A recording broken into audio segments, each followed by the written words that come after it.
Friends, आप सभी को हमारे यूट्यूब चैनल पर स्वागत है। बात करने वाले हैं बिहार के जीके को लेकर, यानी कि जो भी आपके जितने भी बिहार के एग्ज़ाम होते हैं और उसमें जो भी बिहार से संबंधित क्वेश्चन पूछे गए हैं या फिर जीके से संबंधित क्वेश्चन पूछे गए हैं, जैसे कि आपका हिस्ट्री हो गया, ज्योग्राफी हो गया और पॉलिटिक्स हो गया। साथ ही आपका हिस्ट्री में जैसे आपका प्राचीन भारत हो गया, मध्यकालीन भारत हो गया, आधुनिक भारत हो गया, इससे संबंधित जो भी इंपॉर्टेंट क्वेश्चन जो आपके प्रीवियस ईयरली में बीपीएससी के द्वारा पूछे गए हैं और जो शिक्षक भर्ती और जो भी एग्ज़ाम है बीपीएससी के थ्रू लिए जाते हैं, और साथ ही जो भी आपका पुलिस का एग्ज़ाम हो या दरोगा का हो, किसी चीज़ का भी एग्ज़ाम हो, तो उन सभी के लिए ये मोस्ट इंपॉर्टेंट क्वेश्चनों की सीरीज़ हम लेकर आए हैं और जो कि आपके सारे एग्ज़ाम के लिए इंपॉर्टेंट होगा। हम ज़्यादा आपका टाइम वेस्ट ना करते हुए सीधे अपने टॉपिक पर चलेंगे। तो चलिए हम देखते हैं। एग्जाम होता है उसमें आपके प्रीवियस ईयरली एग्जाम्स की ये क्वेश्चन आंसर है। तो इसमें हमारा पहला क्वेश्चन रहेगा कि कला की गांधार शैली निम्न में से फली फूली है। तो कला की जो गांधार शैली थी वो आपकी कुषाणों के समय में फली फूली थी। ठीक है, आगे है कि यूनानी कला के प्रभाव से देश के पश्चिमोत्तर से कला की जिस नवीन शैली का उदय हुआ उसे गांधार कला कहते हैं। इस कला का चरम विकास कुषाण काल में हुआ। सर्वप्रथम गांधार कला में ही बुद्ध की मूर्तियों का निर्माण हुआ माना जाता है। इसमें ग्रीक देवता अपोलो के समान ही बुद्ध की मूर्तियां बनी है। सिर के पीछे प्रथा मंडल, घुंघराले बाल तथा पारदर्शी वस्त्र इस कला की विशेषताएं थी। आगे है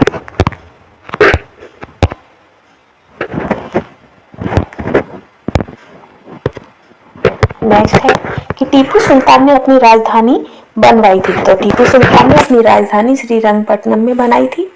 तो कब बनाई थी, तो ये भी आप हम देख सकते हैं कि 1700 टीपू सुल्तान की राजधानी श्रीरंगपट्टनम में थी, जहां पर 1792 में उसने अंग्रेजों के साथ तृतीय मैसूर आंग्ल मैसूर युद्ध में संधि की थी।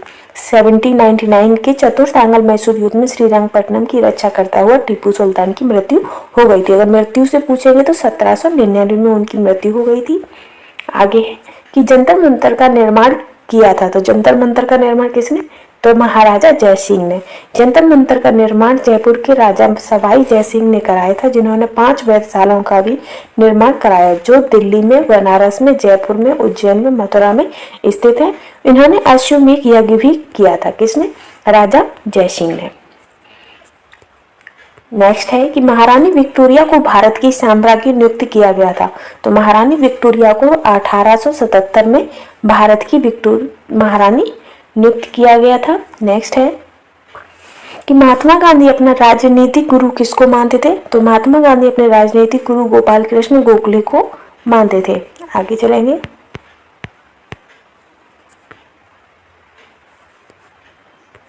नेक्स्ट है कि साइमन कमीशन पहली बार भारत कब आया था, तो 1928 में साइमन कमीशन भारत में पहली बार आया था। साइमन कमीशन का गठन नवंबर 1927 में लंदन में किया गया, जो 1928 में पहली बार भारत आया। साइमन कमीशन का गठन 1919 के सुधारों की जांच करना तथा इस बात की सिफारिश करना कि क्या भारत इस योग्य हो गया है कि यहाँ के लोगों को संवैधानिक अधिकार दिए जाएं, और यदि दिए जाएं तो उसका स्वरूप कैसा होगा। इसके सभी सदस्य अंग्रेज थे, अतः भारत में इस आयोग को जोरदार विरोध किया गया था साइमन कमीशन का। नेक्स्ट है कि कांग्रेस पार्टी ने किस वर्ष पूर्ण स्वराज का प्रस्ताव पारित किया था, तो 1929 में कांग्रेस पार्टी ने पूर्ण स्वराज का प्रस्ताव पारित कर दिया था।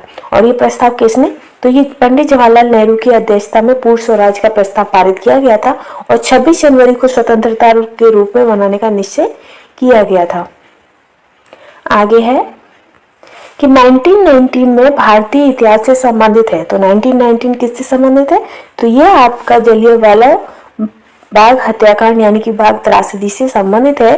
13 अप्रैल 1919 को पंजाब का प्रसिद्ध जलियांवाला बाग हत्याकांड हुआ था, जिसमें जनरल डायर द्वारा गोली चलाने का आदेश दिया गया था। क्वेश्चन आता है कि गोली चलाने का आदेश किसने दिया था, तो जनरल डायर ने दिया था। और जनरल डायर की मृत्यु कैसे हुई थी, तो जो आपके उधम सिंह थे उन्होंने लंदन में जाकर जनरल डायर को गोली से मार दिया था। आगे हम बढ़ेंगे नेक्स्ट क्वेश्चन पर कि वंदे मातरम गीत के रचनाकार हैं। तो वंदे मातरम गीत के रचनाकार कौन है? तो बंकिम चंद्र चटर्जी। बंकिम चंद्र चटर्जी द्वारा रचित जो आपका वंदे मातरम है वो आनंद मठ से लिया गया है।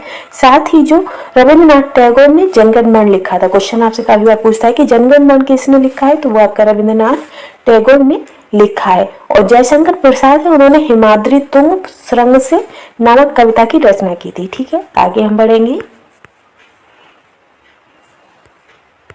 नेक्स्ट है कि पाकिस्तान अलग राज्य आंदोलन का नेतृत्व किसने किया था? तो पाकिस्तान को अलग करने का जो आंदोलन था वो आपका मोहम्मद अली जिन्ना ने चालू किया था। ठीक है, आगे है कि भारतीय राष्ट्रीय कांग्रेस की स्थापना कब हुई थी? तो भारतीय राष्ट्रीय कांग्रेस की स्थापना आपकी 1885 में हुई थी। और किसकी अध्यक्षता में की हुई थी? तो ये ए ह्यूम का जो पूरा नाम है वो आपका एलन ऑक्टेवियन ह्यूम था, जिनकी अध्यक्षता में ही हुआ था। और इसकी जो अध्यक्ष थे वो आपके WC बनर्जी थे। कौन थे? व्योमेश चंद्र बनर्जी इसके अध्यक्ष थे। कांग्रेस जो हमारी भारतीय राष्ट्रीय कांग्रेस है उसके अध्यक्ष आपके WC बनर्जी थे। इसकी स्थापना 1885 में हुई थी। और किसके द्वारा की गई थी? तो एओ ह्यूम के द्वारा। ठीक है, और कहां पर? तो बंबई में हुई थी। आगे हम बढ़ेंगे नेक्स्ट पर। नेक्स्ट है कि कौन से प्रसिद्ध भारतीय नेता सीमांत गांधी के रूप में जाने जाते हैं? तो खान अब्दुल गफ्फार खान जो है वो आपके सीमांत गांधी के रूप में जाने जाते हैं। नेक्स्ट है कि मुंडा जनजातियां अधिकांश हैं। तो मुंडा जनजातियां अधिकांशतः कहाँ बसी हैं? तो अधिकांशतः ये बिहार में थी। बिहार में वर्तमान में इसकी सर्वाधिक संख्या झारखंड में है।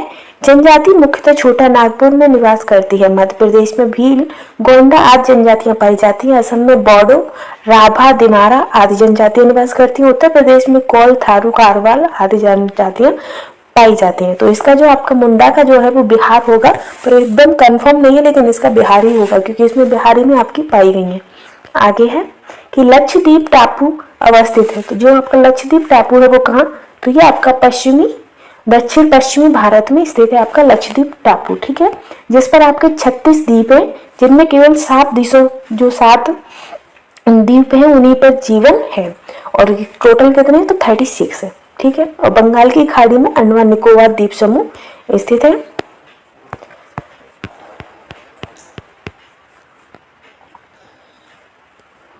नेक्स्ट है कि निम्नलिखित भारतीय राज्य में लौह अयस्क उपलब्ध नहीं है। तो पंजाब में आपका कोई भी लौह अयस्क उपलब्ध नहीं है। ठीक है,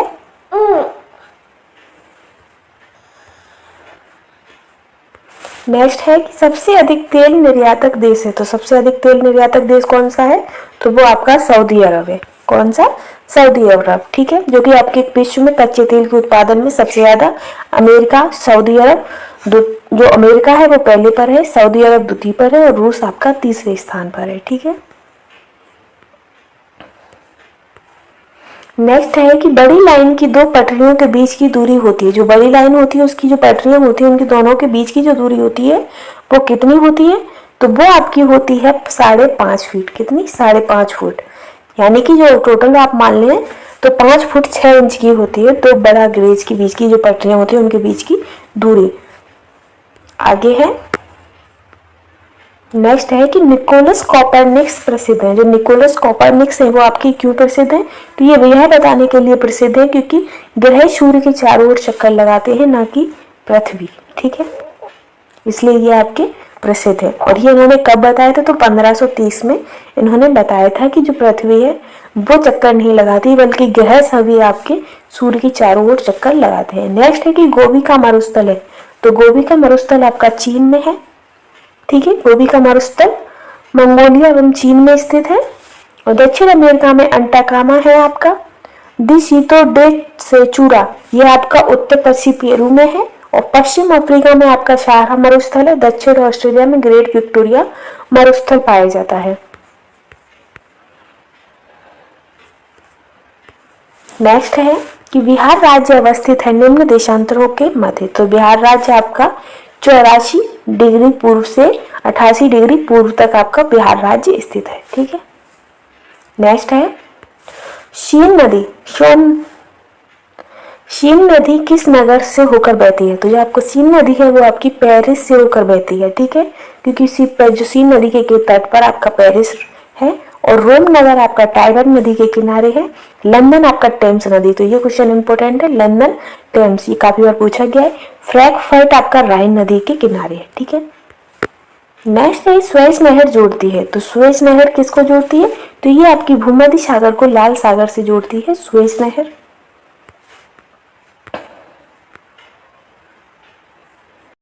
है कि ओजोन परत बताता है, तो ओजोन परत क्या बताता है कि पृथ्वी की सतह से 15-20 किलोमीटर ऊपर से वायुमंडल की परत, जो ओजोन परत है वो कितनी ऊंचाई पर है, तो वो आपकी 35 किलोमीटर की ऊंचाई पर है हमारे समताप मंडल, जो नीचे हमारी पृथ्वी है वहां से, और ये हमें पराबैंगनी किरणों से हमारी रक्षा करता है। आगे हम चलेंगे नेक्स्ट पर। नेक्स्ट है आपका कि समुद्र तल पर पृथ्वी के केंद्र के सबसे निकट स्थान है, तो समुद्र तल पर पृथ्वी के केंद्र के सबसे निकट स्थान आपका उत्तरी ध्रुव है। कौन सा है, उत्तरी ध्रुव, ठीक है। आगे हम चलते हैं।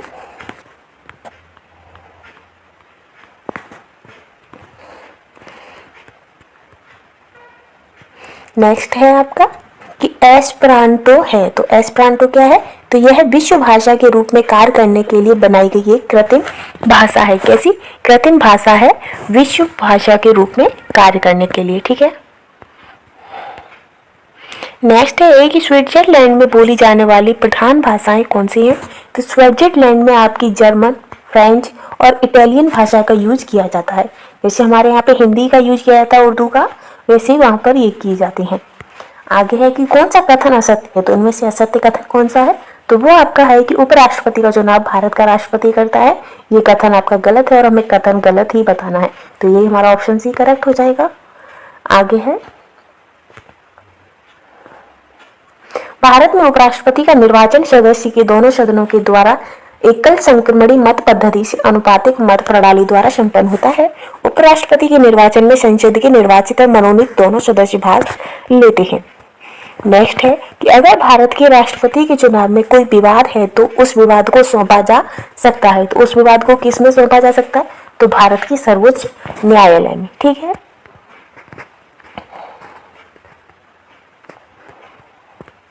नेक्स्ट है कि भारतीय संविधान भारत के राष्ट्रपति को अधिकार नहीं देता है, तो हमारा जो भारतीय संविधान है वो राष्ट्रपति को क्या अधिकार नहीं देता है, राज्यों के मुख्यमंत्रियों की नियुक्ति करना, ये उन्हें अधिकार नहीं है।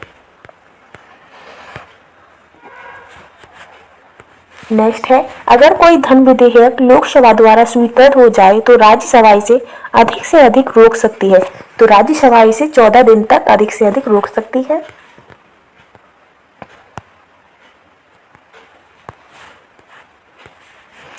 नेक्स्ट है कि भारतीय संविधान में संशोधन के लिए विधेयक लाया जा सकता है, तो कैसे, या तो लोकसभा में या राज्यसभा में आपका विधेयक लाया जा सकता है, लोकसभा में या फिर राज्यसभा में। आगे है कि निम्नलिखित उच्च न्यायालयों में से कौन एक से अधिक राज्य केंद्र शासित प्रदेश है, तो एक से अधिक कौन है, तो आपका गुवाहाटी भी है और महाराष्ट्र भी है। कौन कौन सा, गुवाहाटी और महाराष्ट्र, ठीक है। आगे चलेंगे नेक्स्ट पर।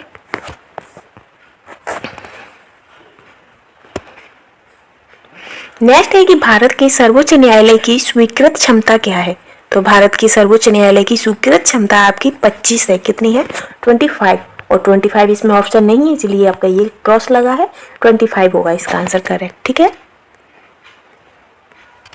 देख लेते हैं हम कि 1986 के संविधान संशोधन अधिनियम द्वारा भारत के सर्वोच्च न्यायालय के न्यायाधीशों को स्वीकृति क्षमता मुख्यतः न्यायाधीश के साथ 25 थी। इस समय उच्चतम न्यायालय में 34 न्यायाधीश और एक मुख्य न्यायाधीश है। कितना है, 34 न्यायाधीश और एक मुख्य न्यायाधीश, टोटल कितने हो जाएंगे, 34, ठीक है, जिसमें आपका एक मुख्य न्यायाधीश है और 33 अन्य, तो टोटल आपके 34 है, ठीक है। आगे हम चलते हैं।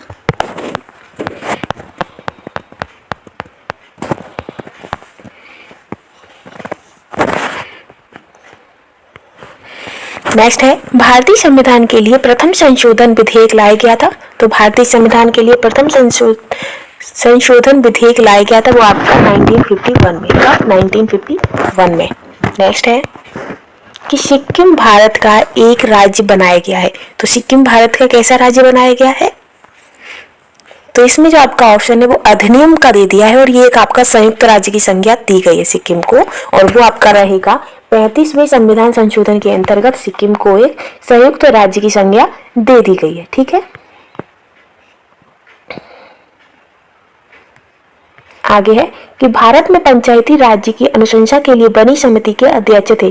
तो बनी समिति के अध्यक्ष कौन थे? तो बलवंत राय मेहता। ठीक है, आगे है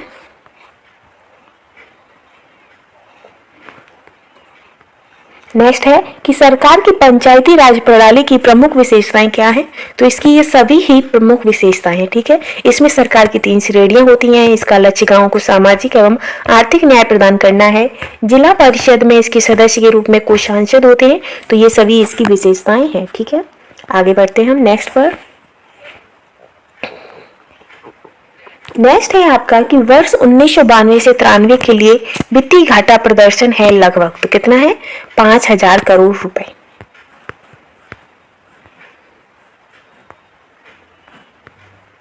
नेक्स्ट है कि पंचवर्षीय योजना की कौन सी अवधि सत्य नहीं है? तो इनमें से कौन सी अवधि सत्य नहीं है? तो जो आपकी तीसरी पंचवर्षीय योजना 1961 से 1966 तक थी, यही आपकी गलत है और इसमें जो आपकी इसका गलत दे रखा है। ठीक है, जब तक चली थी, जिसके पश्चात तुरंत ही चौथी पंचवर्षीय योजना शुरू नहीं की जा सकी थी। 1999 से 1959 के मध्य 3 वर्षीय जो थी वही आपकी चली थी और जो चतुर्थ थी वो आपकी 369 कितने में 1969 में जाकर प्रारंभ हुई थी। तो चौथा आपका आंसर इसका गलत हो जाएगा, क्योंकि इसमें चौथे की जो डेट दी गई है वो 1966 से 1971 दी गई है। ये गलत है, इसकी जो डेट है वो है 1969 से लेकर 1974 तक ही आपकी चौथी पंचवर्षीय योजना चली थी। नेक्स्ट है कि भारत सरकार के राजस्व का प्रधान स्रोत है। तो भारत सरकार के राजस्व का प्रधान स्रोत क्या है? तो अप्रत्यक्ष कर। अप्रत्यक्ष कर इसका प्रधान स्रोत है। आगे है कि पृथ्वी तक पहुंचने के लिए सूर्य से चला प्रकाश समय लेता है, यानी कि सूर्य से पृथ्वी तक प्रकाश को आने में कितना टाइम लगता है? तो इसका आपका आंसर हो जाएगा 8 मिनट। कहीं कहीं आपको 8 मिनट 16 सेकेंड भी मिल जाएगा। 8 मिनट तो इसका करेक्ट है। आगे हम बढ़ते हैं। नेक्स्ट है कि स्टेनलेस स्टील मिश्र धातु है। तो स्टेनलेस स्टील जो है आपकी वो लोहे और क्रोमियम का मिश्र धातु है। ठीक है, नेक्स्ट है कि भौतिक परिवर्तन का एक उदाहरण है। तो भौतिक परिवर्तन का एक उदाहरण क्या है? पानी में चीनी का घुलना।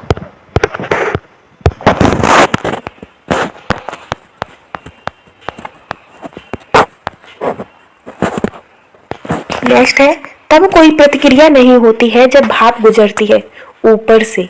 तो कैसे?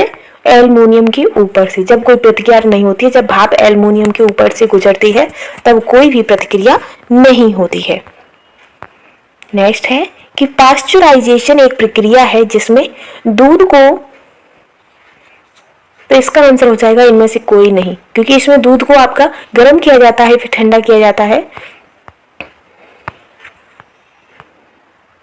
जो दिया गया है कि पास्चुराइजेशन वह प्रक्रिया है जिसमें दूध को एक निश्चित ताप पर कीटाणु रहित किया जाता है और साथ ही साथ इस बात का विशेष ध्यान रखा जाता है कि दुग्ध की खाद्य महत्ता तथा क्रीम लेयर पर कोई प्रभाव न पड़े। पाश्चुरीकृत करने के लिए सामान्य तौर पर दुग्ध 63 डिग्री सेंटीग्रेड ताप पर 30 मिनट तक रखकर प्रशीतकों द्वारा 5 डिग्री सेंटीग्रेड तक ठंडा करने पर सभी रोगजनक जीवाणु नष्ट हो जाते हैं। ठीक है, नेक्स्ट है क्वेश्चन आपका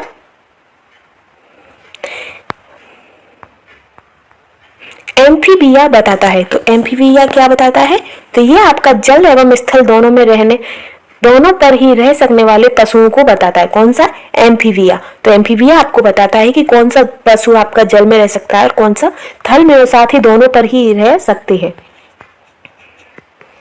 और एम्फीबिया आपके उभयचर प्राणी होते हैं, जैसे मेढक है, घड़ियाल है। नेक्स्ट है कि मलेरिया के संबंध में कौन सा कथन सत्य नहीं है? तो मलेरिया के संबंध में कि यह एक परजीवी कीट है द्वारा पैदा की जाने वाली बीमारी। तो ये आपका गलत है, क्योंकि मलेरिया जो आपका है वो मच्छरों के द्वारा फैलाया जाता है। किसके द्वारा? मच्छरों के द्वारा। तो इसका करेक्ट आंसर भी आपका वही ए हो जाएगा, क्योंकि इसमें असत्य हमसे पूछा गया है।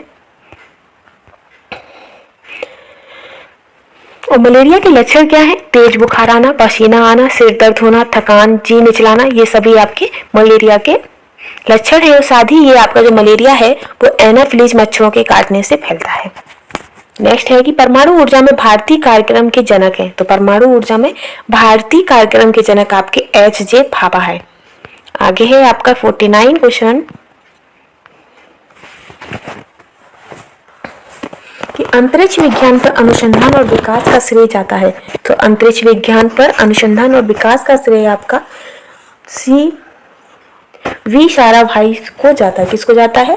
वी साराभाई को। ठीक है। और भारत में जो आपका अंतरिक्ष कार्यक्रम के तहत भारतीय अंतरिक्ष अनुसंधान संगठन है, इसरो है। और इसरो की जो नेक्स्ट है आदि रिएक्टर है, बिजली पैदा करने वाला एक नाभिकीय रिएक्टर है जो बिजली उत्पन्न करता है। जो ये आपका है फास्ट ब्रेडर रिएक्टर, शीघ्र उत्पादी रिएक्टर। ठीक है। तो ये क्या है हम ये भी देख लेते हैं कि इसके इस्तेमाल की गई फ्यूल सामग्री को जलाने और उन्हें पुनः उत्पन्न करने के द्वारा कैसे कार्य करता है, बिजली कैसे उत्पन्न करता है। तो इसके द्वारा इस्तेमाल की गई फ्यूल सामग्रियों को जलाने और उन्हें पुनः उत्पन्न करने के द्वारा। तो सी ऑप्शन आपका करेक्ट है। शीघ्र उत्पादी रिएक्टर है बिजली पैदा करने वाला एक नाभिकीय रिएक्टर है जो बिजली उत्पन्न करता है। इसके द्वारा इस्तेमाल की गई फ्यूल सामग्री को जलाने और उन्हें पुनः उत्पन्न करने के द्वारा फास्ट ब्रीडर रिएक्टर में परमाणु विखंडन प्रक्रिया के लिए जिस ईंधन का इस्तेमाल किया जाता है उसे यह रिएक्टर 2 बार इस्तेमाल करने योग्य ईंधन में बदलकर उत्सर्जित करता है। इसमें ईंधन के रूप में प्लूटोनियम और यूरेनियम ऑक्साइड का उपयोग किया जाता है जिसे मॉक्स फ्यूल कहा जाता है। क्या कहते हैं? मॉक्स फ्यूल। फास्ट ब्रीडर रिएक्टर में द्रव सोडियम को क्यूलेट के रूप में इस्तेमाल किया जाता है। नेक्स्ट क्वेश्चन है कि किस भारतीय राज्य में कालाजार बीमारी काफी फैली हुई है। तो किस में फैली है कालाजार? तो ये आपकी बिहार में। और ये आपकी बालू मक्खी के काटने से फैलती है।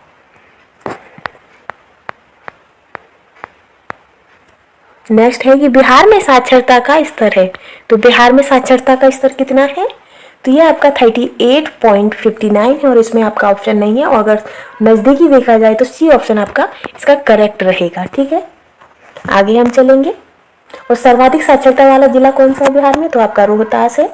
और पुरुष साक्षरता 71%, महिला साक्षरता 51। आगे चलेंगे कि बिहार की जनसंख्या है। तो बिहार की जनसंख्या कैसी है? तो इसमें सर्वाधिक तीसरा, ये ऑप्शन इसमें हमसे नहीं पूछा लेकिन इसके ऑप्शन अलग ही दे रखे हैं।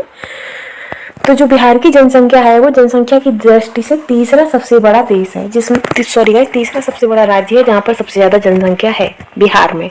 और कितनी जनसंख्या है?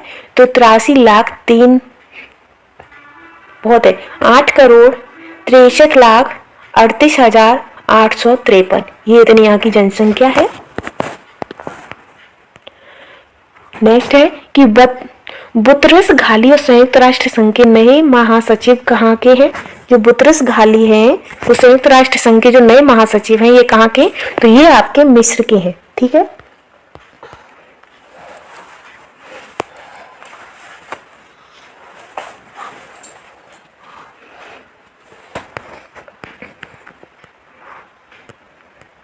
नेक्स्ट है कि पूर्व सोवियत संघ का कौन सा पहला गणराज्य था जिसने अपने को स्वतंत्र घोषित किया था?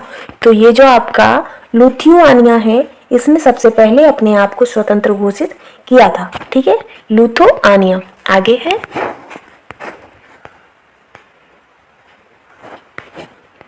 नेक्स्ट है कि 1992 के प्रारंभ में स्विट्जरलैंड का डावोस किस लिए खबरों में था? तो स्विट्जरलैंड का जो डावोस है वो आपका विश्व आर्थिक मंच की मेजबानी के लिए प्रसिद्ध था 1992 में, वर्ल्ड इकोनॉमी फोरम के लिए। ठीक है।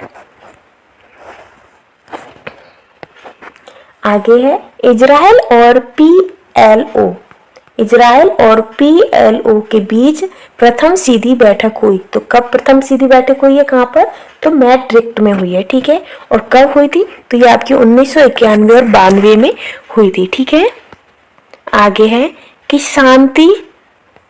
शांति निरस्त्रीकरण और विकास के लिए वर्ष 1990 का इंदिरा गांधी पुरस्कार दिया गया था।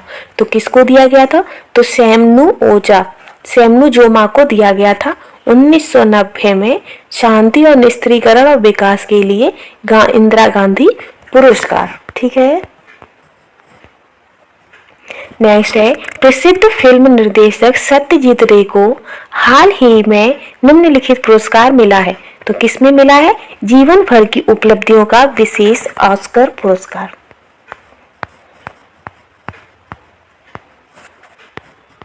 नेक्स्ट क्वेश्चन है कि 1992 के प्रारंभिक भाग में JKLF खबरों में था। तो JKLF खबरों में क्यों था? तो पाकिस्तान अधिकृत कश्मीर को नियंत्रण रेखा पार करने की कोशिश करने के लिए। कौन? JKLF।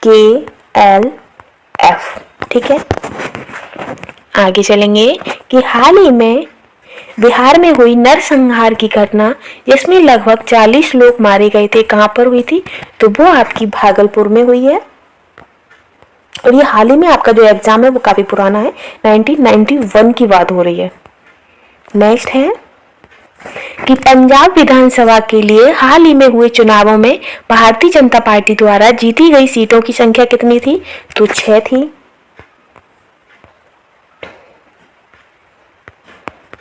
नेक्स्ट है, उस्ताद जहीरुद्दीन डागर हाल ही में खबरों में थे। तो क्यों खबरों में थे? क्योंकि इन्हें संगीत अकादमी पुरस्कार जीतने के लिए थे। संगीत अकादमी पुरस्कार जीतने के लिए उस्ताद जहीरुद्दीन डागर खबरों में थे।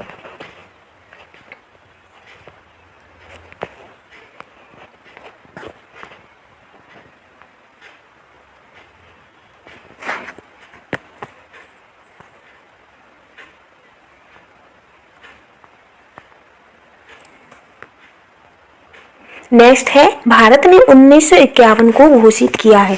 तो भारत ने 1951 को किसमें? तो भारत की यात्रा वर्ष के रूप में घोषित किया है।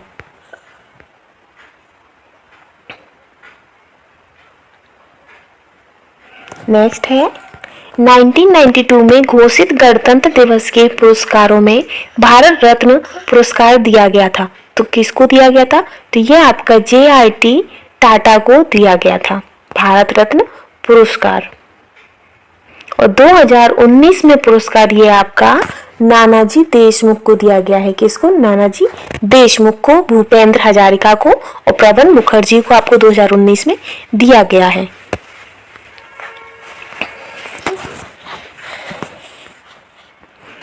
नेक्स्ट है कि विश्वविद्यालय अनुदान आयोग के अध्यक्ष हैं। तो विश्वविद्यालय आयोग अनुदान के अध्यक्ष आपके डॉक्टर डी रामा रेड्डी हैं। कौन है? Doctor D Rama Reddy. और फरवरी 2022 को केंद्र सरकार ने प्रोफेसर एम जगदीश कुमार को विश्वविद्यालय अनुदान आयोग का अध्यक्ष बना नियुक्त कर दिया गया है। तो 2022 में किसको किया गया है? तो प्रोफेसर एम जगदीश कुमार को। नोट कर लीजिएगा। नेक्स्ट है कि 1990 का दादा साहेब फाल्के पुरस्कार दिया गया था। तो किसको? तो ए नागेश्वर राव को आपका 1990 का दादा साहेब फाल्के पुरस्कार दिया गया था। और 2022 में आपका जो दादा साहेब फाल्के पुरस्कार है वो आशा पारेख को दिया गया है। हिंदी फिल्म की जो है आपकी आशा पारेख, उनको 2022 में दादा साहेब फाल्के पुरस्कार दिया गया है। नेक्स्ट है, रसायन शास्त्र के लिए 1991 का नोबेल पुरस्कार दिया गया था। तो रसायन शास्त्र के लिए आपका रिचर्ड अर्नेस्ट को 1991 में नोबेल पुरस्कार दिया गया था। आगे है 2022 में आपका ये रसायन विज्ञान का जो नोबेल पुरस्कार है किसको दिया गया है? तो ये आपका कैरोलिन आर बार्टोनी के बेरी शार्पलेज और मार्टन मेडल को क्लिक केमिस्ट्री एवं बायो ऑर्थोगोनल केमिस्ट्री के विकास के लिए रसायन विज्ञान में पुरस्कार दिया गया है। कौन कौन है? जो आपकी कैरोलिन है उनको आपका आर के बटोर्जी के जो बेरी शार्पलेज है उनको दिया गया है। और मार्टन मेडल है उनको आपका क्लिक केमिस्ट्री एवं बायो ऑर्थोगोनल के लिए आपका केमिस्ट्री रसायन विज्ञान का नोबेल पुरस्कार दिया गया है।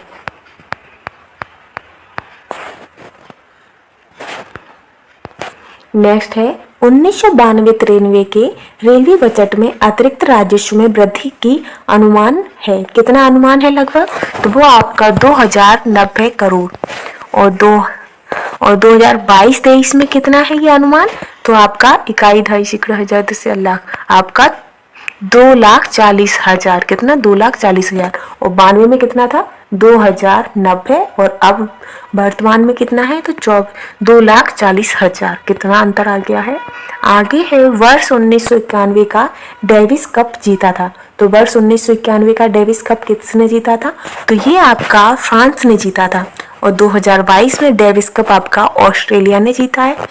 ठीक है, ये भी हम 22 का भी हम आपसे बात बताते चल रहे हैं, उस टाइम पे ये आपका करंट में पूछा गया था। अब अगर आपसे पूछेगा तो पूछेगा कि 2022 में डेविस कप ऑस्ट्रेलिया किसने जीता है, तो ऑस्ट्रेलिया ने।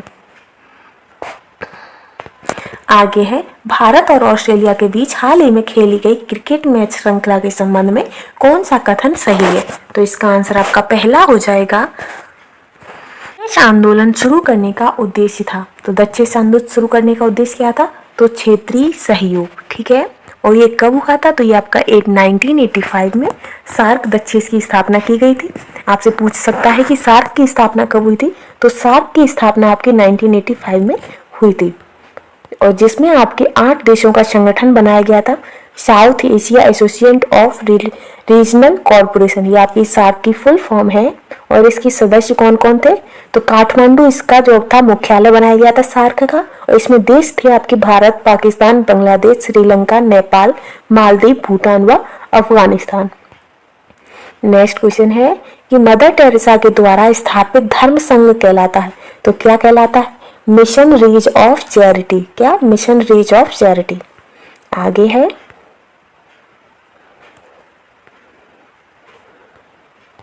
नेक्स्ट है कि निम्नलिखित में से कौन सा कथन सत्य है, तो इसमें से कौन सा कथन सत्य है, पहला ही आपका करेक्ट हो जाएगा कि संयुक्त राज्य अमेरिका सरकार की संघीय प्रणाली है, तो यही आपका कथन सत्य है। आगे हम चलेंगे नेक्स्ट पर। नेक्स्ट है कि पंचशील की मुख्य विशेषता है, तो पंचशील की मुख्य विशेषता क्या है, तो देशों के मध्य मित्रता और शांतिपूर्ण अस्तित्व, तो ऑप्शन डी आपका करेक्ट है इसमें। आगे हम चलेंगे।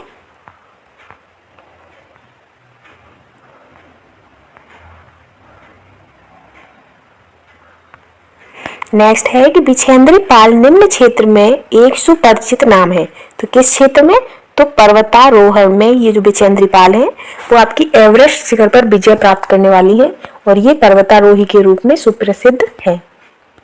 नेक्स्ट है जय जवान जय किसान का जो नारा था वो किसने दिया था, तो ये जो नारा था आपका लाल बहादुर शास्त्री जी ने दिया था।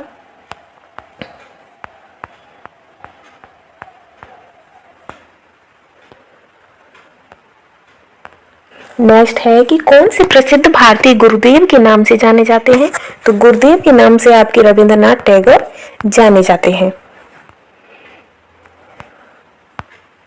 नेक्स्ट है कि द्वितीय विश्व युद्ध के समय ब्रिटेन का प्रधानमंत्री कौन था, तो जब द्वितीय विश्व युद्ध हुआ था तो ब्रिटेन के जो प्रधानमंत्री थे वो आपके विंस्टन चर्चिल थे। कौन थे, विंस्टन चर्चिल। ठीक है, और द्वितीय जो विश्व युद्ध हुआ था आपका कब हुआ था, ये आप हमें कमेंट में बताइएगा। आगे है कि ऑपरेशन ब्लैक बोर्ड किस सरकारी योजना है, तो ऑपरेशन ब्लैक बोर्ड किससे संबंधित है, तो ये आपकी विद्यालय शिक्षा के राष्ट्रीय कार्यक्रम को सुधारने के लिए है ऑपरेशन ब्लैक बोर्ड, जिसकी स्थापना आपकी जो इसकी जो कार्यक्रम चलाया गया था ये आपकी 7वीं पंचवर्षीय योजना 1986 और 87 में ये चलाया गया था। ठीक है, आगे है चिपको आंदोलन है, तो चिपको आंदोलन किससे संबंधित है, तो ये आपका वृक्षों को बचाने से संबंधित है, और चिपको आंदोलन का जो प्रेरिता थे वो आपके सुंदरलाल बहुगुणा थे। ठीक है, और ये कहाँ से संबंधित है, तो ये आपका उत्तराखंड से संबंधित है। नेक्स्ट है कि autobiography of an unknown Indian लिखा है, तो ये किसने लिखा है, तो ये आपका नीरज सी चौधरी ने लिखा है।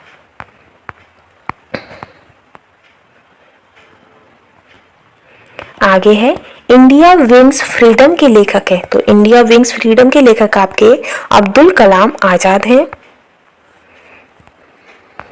और जवाहरलाल नेहरू ने दी ग्लिम्फेस ऑफ वर्ल्ड हिस्ट्री लिखी है, डिस्कवरी ऑफ इंडिया, ये आपके जवाहरलाल नेहरू की पुस्तकें हैं। सरोजिनी नायडू ने गोल्डन थ्रेशोल्ड और ब्रोकन विंग्स लिखा है, और जो आपकी नयनतारा सहगल है उन्होंने ए वॉइस ऑफ फ्रीडम लिखी है। ठीक है, ये भी आप ध्यान करिएगा, कहीं नोट कर लीजिएगा। नेक्स्ट है कि वह भाषा जो भारत में हिंदी के बाद वक्ताओं की दूसरी सबसे अधिक संख्या द्वारा बोली जाती है, तो वह कौन सी भाषा है? तो इसमें से कोई सी नहीं है, ज्यादातर आपकी हिंदी ही बोली जाती है और हिंदी के बाद अगर कोई भाषा आती है तो आपकी बांग्ला ही आती है। कौन सी? बंगाली, और इसमें बंगाली आपकी है नहीं है। नेक्स्ट क्वेश्चन है, यूनेस्को की कार्य भाषा है, तो यूनेस्को की कार्य भाषा कौन सी है? तो अंग्रेजी और फ्रेंच आपकी यूनेस्को की कार्य भाषा है। नेक्स्ट है, लाइफ डिवाइन नामक पुस्तक के लेखक कौन है? तो लाइफ डिवाइन नामक पुस्तक के लेखक अरविंद घोष हैं। नेक्स्ट है कि निम्नलिखित में से कौन सा युग्म गलत है? तो जो आपका शुभु लक्ष्मी है बांसुरी से, यही ऑप्शन आपका गलत है, बाकी की सही है।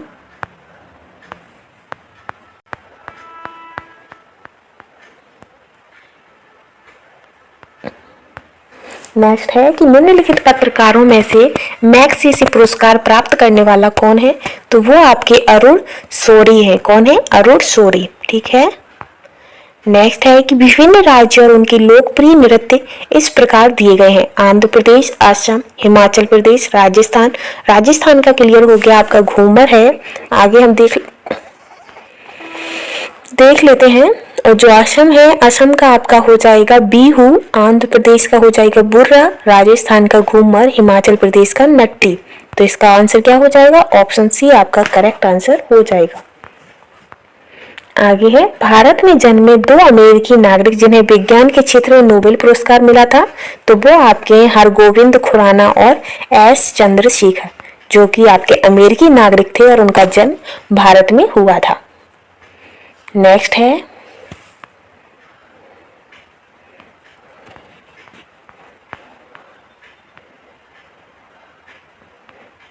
है, कलिंग पुरस्कार दिया गया है। तो कलिंग पुरस्कार किसे?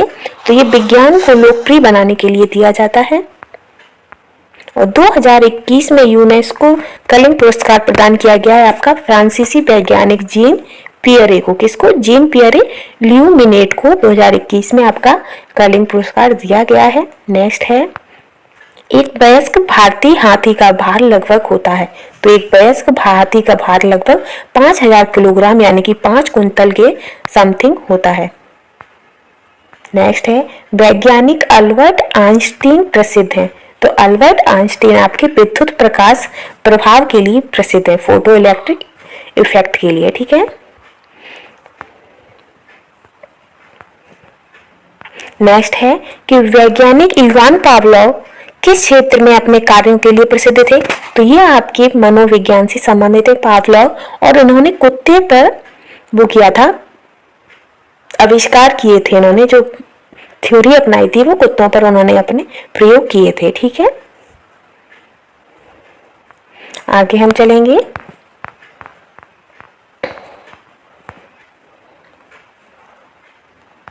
नेक्स्ट है कि लिम्मा राम ने किस खेल में अंतरराष्ट्रीय ख्याति प्राप्त की है?